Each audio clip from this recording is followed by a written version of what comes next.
Today I want to look at how you can sell multiple products online. We're not for the moment going to look at shopping carts where somebody could actually purchase 2 of this and 1 of that, but we are going to take a little bit of time to look at how you could have a range of products that people could buy from you. Previously, we'd spent time going from a hard-coded product to putting that product in the database, and that might have made sense, but it might have seemed like a waste, because if you really only have a single product, it's not too bad to have it hard-coded in your application.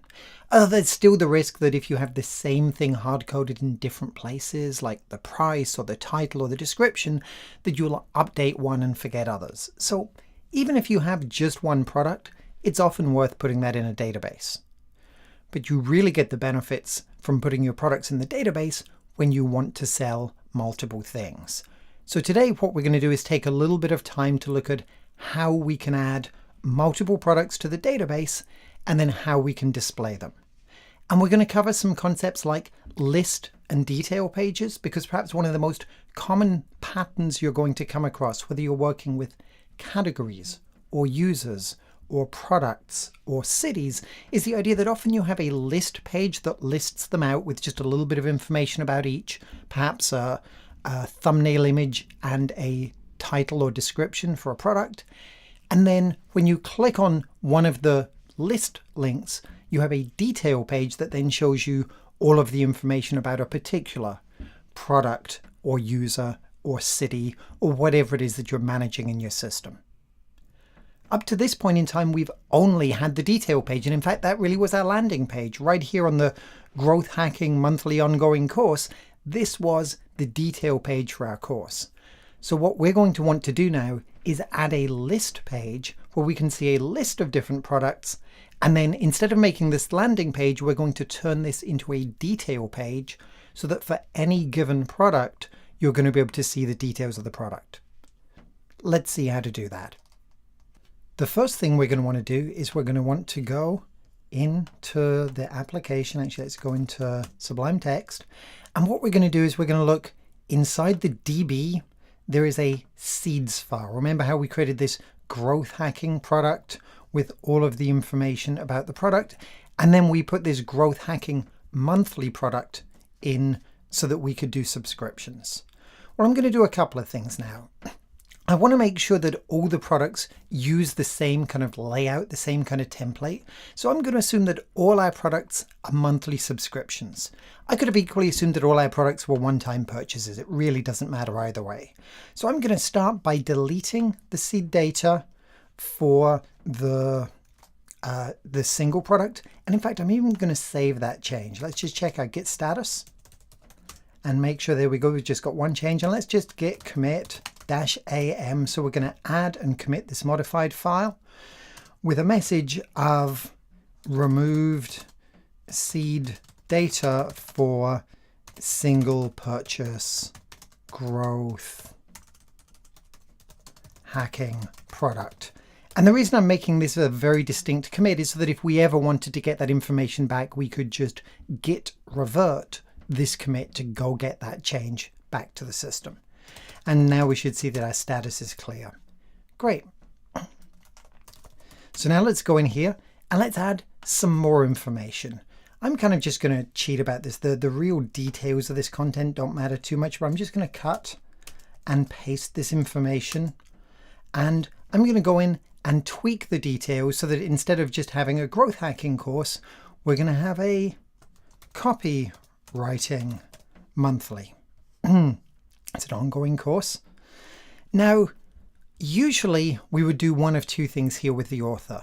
We would either have a very different author for every course if there was somebody else who'd created each one of these courses, or we'd break out the author into a separate database table so that we didn't have to keep putting the same author name and image and author description in each one of our products. So that's definitely something that I'll kind of leave for you to do later, but for now I'm just going to leave the author as the same, and I'm just going to leave the information duplicated. Real world project, you wouldn't do that. You'd either have different authors for everything, or you would break authors out into an authors table, and then you just have an author ID that you'd use to go get the author. I'm going to change a few things. Of course, this is going to be called something other than grow hack, copyright 2 perhaps. The download URL would be different, but for now I'm just going to leave it as the same file. We charge you for unlimited access to a mentoring team. That looks good. Matan Griffiths into the concept of copywriting. And obviously we would take more time than this. And what would you learn? I have no idea, but maybe you would learn how to write killer copy and 7 secrets of direct copy ad sales. So you would learn something that was specific to this, and obviously we'd probably get that from somebody else on your team. And let's get rid of that. We'll leave the author description the same as it is. So now we should have 2 products, but they're both called Growth Hacking Monthly. That doesn't work, so we need to call one of these Copywriting Monthly. And there we go. We've got 2 products now. And now let's take a copy of this, and we want just one more of these products. Let's say we have 3 different products, should be enough to show the principle. And let's call this Analytics Monthly. And so this is going to be Analytics Monthly, and let's call it Analytics, Analytics 2. And in this series, you'll learn how to use Mixpanel effectively and how to improve your sales funnel using analytics. That seems like a reasonable set of things. Okay, so we're going to save all this information. Now we've got the 3 different products in the database. We're going to need to reload that. We put them in the seeds.rb, but of course they're not in the underlying database. So we're going to have to get the existing data out of the database and put this back in. So let's go into a terminal window, and here we're going to use the rake command to db migrate reset. So what we're going to do is we're going to throw away the database and we're going to build it from scratch again with no data in. Once we've done that, we can then use another rake command to rake db seed to run that seed.rb to seed the database, to put the initial settings into the database the way we want. So now we should have our product information. And in fact, we can go see that using the Rails console. So if we enter Rails space C for console, what it will do is it give us an interactive shell where we can test things out. And this is often useful where you're not sure of what's in the database, or you want to test out something, but you need to have access to all the functionality in Rails rather than just the Ruby programming language when you just use IRB, the interactive Ruby shell.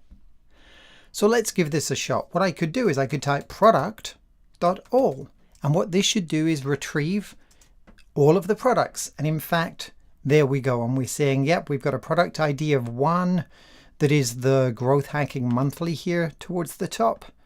Then a little bit further down, we're going to have some information for the next product. Here we go, product ID of 2 is the Copywriting Monthly.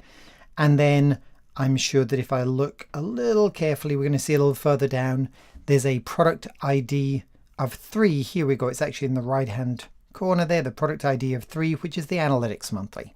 So great. I can see that I have all my products here, and I could go look at things about particular products, but I just wanted to touch on the shell just so that you always have this Rails console that you can go into to look at. So let me exit out of that. And now that we've got the products into the database, the next thing we're going to need to do is figure out how to get them onto the screen.